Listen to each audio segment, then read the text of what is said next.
तो सबसे पहले हम लोग स्पेशल कास्टिंग प्रोसेस का इंट्रोडक्शन देखते हैं। लिखा हुआ है the sand molds may be used for casting ferrous and non ferrous metals but these molds can be used for only once. It means कि सैंड कास्टिंग में अभी तक जो हमने पढ़ा था, सैंड कास्टिंग में मोल्ड किसका बना हुआ होता था? सैंड का, जिसमें हम मॉल्टन मेटल को पोर करते थे एंड देन सॉलिडिफाई होने के बाद मोल्ड को ब्रेक किया जाता था और फाइनल कास्टिंग प्राप्त हो जाती थी। लेकिन यहाँ इससे नुकसान क्या होता था कि जितनी बार हमें एक फ्रेश फाइनल प्रोडक्ट बनाना है, उतनी बार हमें सैंड का मोल्ड प्रिपेयर करना होता है और जिसे हम ब्रेक कर देंगे। इट मीन्स कि जो सैंड का मोल्ड होगा वो केवल एक ही बार यूज में लाया जाएगा, दोबारा उसे हम यूज नहीं कर सकते, रीयूज नहीं कर सकते। अगर हमें यूज करना है दोबारा तो हमें अगेन सैंड का मोल्ड प्रिपेयर करना पड़ेगा। लेकिन स्पेशल कास्टिंग प्रोसेस में जो मोल्ड होता है वो सैंड का नहीं बना हुआ होता है, उसे हम मेटल ऑब्जेक्ट से बनाते हैं, मेटेलिक मोल्ड बनाते हैं। और मेटेलिक मोल्ड को हम बोलते हैं डाई, डाई बोल सकते हैं। और वो किस मेटल का बना हुआ होता है? जनरली हम स्टील और कास्ट आयरन को प्रेफर करते हैं मेटेलिक मोल्ड्स को बनाने में। तो यहाँ पे आप देख सकते हैं, अगर हम सैंड मोल्ड को यूज करेंगे तो उससे क्या होगा, हमारा प्रोडक्शन कॉस्ट बढ़ जाएगा, क्योंकि बार बार अगर हम सैंड मोल्ड को यूज करेंगे, इट मीन्स कि उसका कॉस्ट ऑफ प्रोडक्शन बढ़ जाएगा। लेकिन अगर वहीं हम सैंड मोल्ड की जगह पे अगर हम कोई परमानेंट मोल्ड इस्तेमाल करेंगे तो हमारा कॉस्ट क्या होगा? रिड्यूस होगा, कम होगा। सैंड मोल्ड का इस्तेमाल करने से एक और प्रॉब्लम आती है, लिखा हुआ है smooth surface finish and better better tolerance हमें नहीं मिलता है। और जबकि अगर हम मेटेलिक मोल्ड का इस्तेमाल करें, डाई का इस्तेमाल करें, तो हमें थोड़ा सा स्मूथ सरफेस और डायमेंशनल एक्यूरेसी हमारी बढ़ जाती है। नीचे देखते हैं स्पेशल कास्टिंग प्रोसेस कितने प्रकार का होता है। तो अभी तक आपको समझ में आ गया होगा कि स्पेशल नाम क्यों दिया गया है, स्पेशल कास्टिंग प्रोसेस तो अभी तक हमने पढ़ा है फर्स्ट और सेकंड यूनिट में। लेकिन स्पेशल कास्टिंग प्रोसेस क्यों हमने इसका नाम क्यों दिया special casting process? Because of type of mold that is going to be used. किस प्रकार का मोल्ड हम इस्तेमाल करने जा रहे हैं। तो इसमें हम रीयूजेबल मोल्ड इस्तेमाल करेंगे, जो किसका बना हुआ होगा? मेटल का बना हुआ होगा। जनरली हम प्रेफर करते हैं स्टील और कास्ट आयरन की, जिसे हम डाई बोल सकते हैं। तो स्पेशल कास्टिंग प्रोसेस कितने टाइप का है? सिलेबस के अकॉर्डिंग हम यहाँ देख सकते हैं 7 टाइप्स के हैं। पहला है आपका परमानेंट मोल्ड कास्टिंग, जिसे हम बोलते हैं ग्रेविटी डाई कास्टिंग भी बोल सकते हैं। दूसरा है सेमी परमानेंट मोल्ड कास्टिंग। तीसरा है स्लश कास्टिंग। चौथा है डाई कास्टिंग। पांचवा है सेंट्रीफ्यूगल कास्टिंग। छठा है लो वैक्स कास्टिंग या इन्वेस्टमेंट कास्टिंग भी बोलते हैं। और लास्ट है आपका सेल मोल्ड प्रोसेस। ये 7 टाइप के आपके स्पेशल कास्टिंग प्रोसेस होते हैं। अब इन्हें हम वन बाय वन डिस्कस करेंगे। पहला है परमानेंट मोल्ड कास्टिंग और ग्रेविटी डाई कास्टिंग। ये वर्ड लिखा हुआ है ग्रेविटी डाई कास्टिंग, ठीक है। तो परमानेंट मोल्ड कास्टिंग या ग्रेविटी डाई कास्टिंग क्या होता है? ये सिंपली जैसे हमने अभी तक पढ़ा था सैंड कास्टिंग, जिसमें हम मॉल्टन मेटल को सैंड के बने हुए मोल्ड में पोर करते थे, सॉलिडिफाई होने के बाद उसे ब्रेक कर दिया जाता था और हमें फाइनल ऑब्जेक्ट मिल जाता था। बिल्कुल सारे प्रोसेस वही रहेंगे, बट परमानेंट मोल्ड कास्टिंग में जो मोल्ड बना हुआ होगा वो किसका बना रहेगा? मेटेलिक ऑब्जेक्ट का बना रहेगा, जिसे हम डाई बोलते हैं। बस इतना सा अंतर रहेगा। नेक्स्ट देखते हैं advantage of permanent mould casting. पहला एडवांटेज क्या है? It is very speedy process. अगर हम ट्रेडिशनल सैंड कास्टिंग से कंपेयर करें परमानेंट मोल्ड कास्टिंग को, तो पहला एडवांटेज हमें देखने को मिल रहा है, it is very speedy process. That is बहुत जल्दी जल्दी हम प्रोडक्शन कर सकते हैं, या बोल सकते हैं कि मास प्रोडक्शन के लिए अच्छा रहेगा, सूटेबल रहेगा। दूसरा है आपका लेस स्किल। इसमें अधिक स्किल की आवश्यकता नहीं होगी। जो भी वर्कर्स काम कर रहे होंगे, जैसे पोरिंग करना है या फिर मोल्ड प्रिपेयर करना है, तो इसमें अधिक स्किल की आवश्यकता नहीं होगी। तीसरा पॉइंट है, these moulds have a very long life. Obvious सी बात है, जब ये मेटल मेटल के बने होंगे तो इनकी लाइफ क्या होगी, अधिक होगी compare to sand mould. Third है, these moulds require limited floor space and have improved surface finish. अब देखिए, जो पहले मैंने बताया था कि सरफेस फिनिश परमानेंट मोल्ड को यूज करने से अधिक मिलेगी, और इनके यूज करने से हमें जो फ्लोर का रिक्वायरमेंट है, फ्लोर स्पेस का जो रिक्वायरमेंट है वो भी कम होगा। नेक्स्ट है fifth point, these molds provide higher dimensional accuracy. किसके कंपेयर में, कंपेयर टू सैंड कास्टिंग जो डायमेंशनल एक्यूरेसी है वो हमें अधिक मिलेगी। नेक्स्ट पॉइंट है रिजेक्शन की। अगर बात करें कि अगर हम परमानेंट मोल्ड कास्टिंग का यूज कर रहे हैं तो रिजेक्शन के चांसेस में क्या होते हैं, कम होते हैं कंपेयर टू सैंड कास्टिंग। क्यों होंगे, क्योंकि जब अगर हम सैंड कास्टिंग का इस्तेमाल करते हैं तो पोर करते समय कई बार ऐसा होता है कि जो सैंड का मोल्ड है उसकी जो वॉल्स हैं वो ब्रेक हो जाती हैं, या फिर रन आउट हो जाता है। बहुत सारे जो डिफेक्ट्स होते हैं मोल्ड को बनाने में या फिर पोर करते समय, वो सारी प्रॉब्लम्स यहाँ पे नहीं आएंगी। नेक्स्ट पॉइंट है सातवां, many of the defects found in sand casting are eliminated totally. अभी मैंने बताया कि सैंड कास्टिंग में बहुत सारे डिफेक्ट्स होते हैं, सैंड मोल्ड में भी बहुत सारे डिफेक्ट होते हैं। तो सैंड मोल्ड में पाए जाने वाले जितने भी डिफेक्ट्स हैं उनको अगर हम ध्यान से देखें, कंपेयर करें परमानेंट मोल्ड कास्टिंग से या डाई कास्टिंग से, तो वो यहाँ ऑलरेडी एलिमिनेट हो जाते हैं। नेक्स्ट है disadvantage of permanent mould casting. पहला डिसएडवांटेज क्या है, दीज मोल्ड्स आर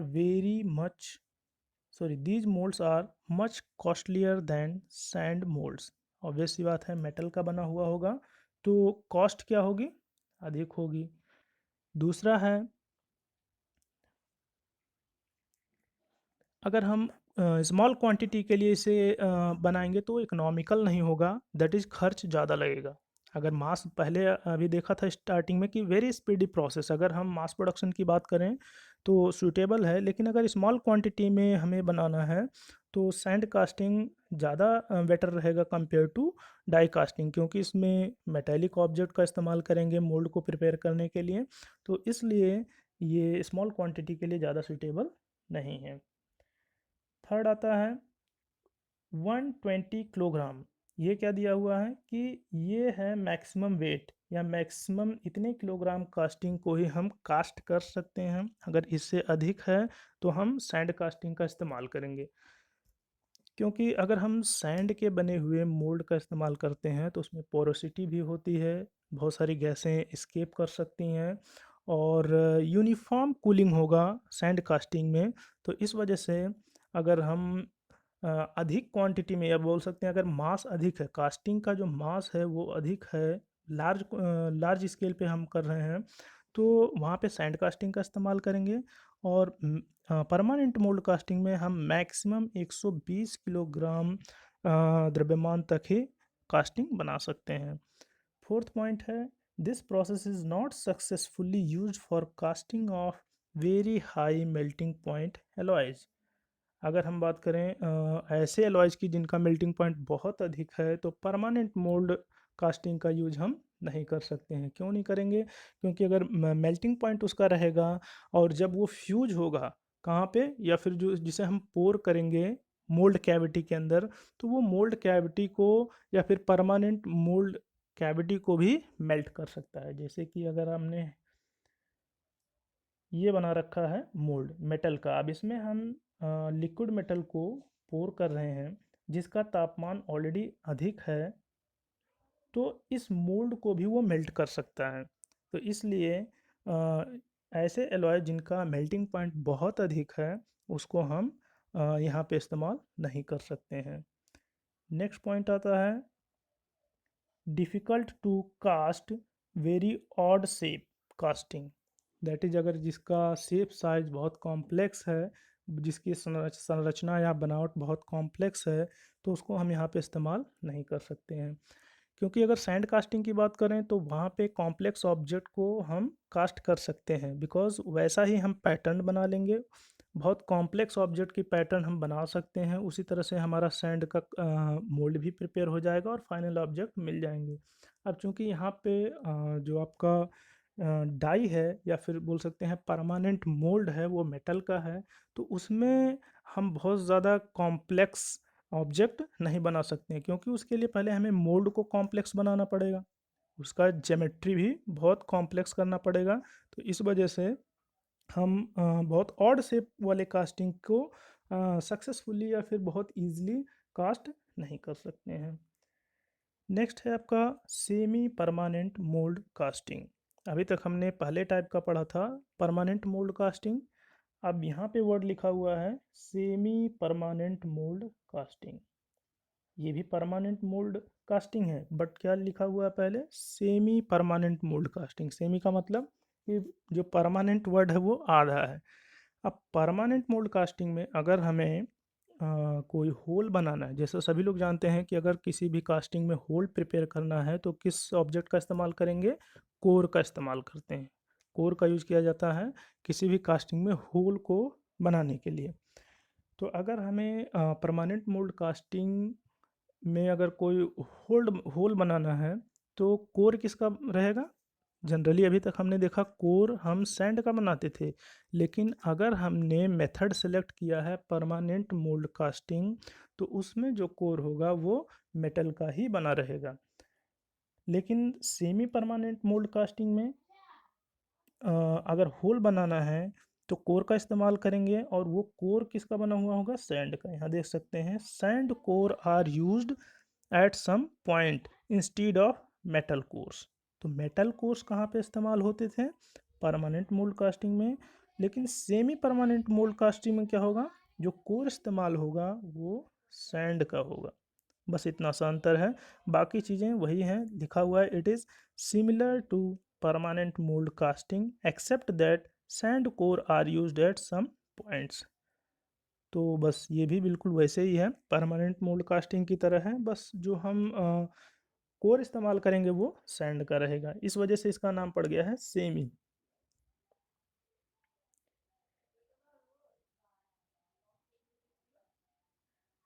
नेक्स्ट है स्लस कास्टिंग। स्लस कास्टिंग किसे कहते हैं, लिखा है it is basically a permanent mould casting process used for producing hollow casting without using the course. अभी अभी हमने देखा कि अगर हमें कोर बनाना है या कोई हॉलो सेक्शन बनाना है, सॉरी, अगर हमें कोई हॉलो से किसी भी कास्टिंग में अगर हमें हॉलो सेक्शन बनाना है तो किसका इस्तेमाल करते हैं, हम कोर का इस्तेमाल करते हैं। लेकिन स्लस कास्टिंग में साफ साफ यहाँ पे लिखा हुआ है it is basically a permanent mold casting process used for producing hollow casting without using the cores। अगर हमें हॉलो सेक्शन बनाना है, कहीं होल क्रिएट करना है, तो बिना कोर का इस्तेमाल किए अगर हम हॉलो सेक्शन बना पा रहे हैं किसी भी कास्टिंग में तो उसका नाम होगा स्लस कास्टिंग। अब आप सोच सकते हैं कि किसी भी कास्टिंग में अगर हॉलो सेक्शन बनाना है, कोई होल क्रिएट करना है, तो अभी तक हमने सिंपली देखा था कि उस मोल्ड में हम एक कोर प्लेस कर देंगे, कोर रख देंगे और बाद में उसे निकाल देंगे या ब्रेक कर देंगे तो हमें कास्टिंग में हॉलो सेक्शन मिल जाता है। बट अगर हमें विदाउट कोर का इस्तेमाल किए हॉलो सेक्शन बनाना है तो वो कैसे पॉसिबल है, उसके लिए हम फिगर देख सकते हैं। ये रहा आपका स्लस कास्टिंग का फिगर।